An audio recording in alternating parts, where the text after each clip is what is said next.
తెల్లవారే వెలుగు రేఖలా పచ్చ పచ్చ పచ్చి మట్టి బొమ్మలా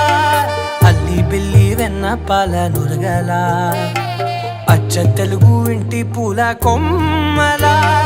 దేవదేవుడే పంపగా ఇలా దేవతే మా ఇంట అడుగే పెట్టెనంట బ్రహ్మ కళ్ళలో కాంతులే మా అమ్మలా మా కోసం మళ్ళీ లాలి పాడేనంట.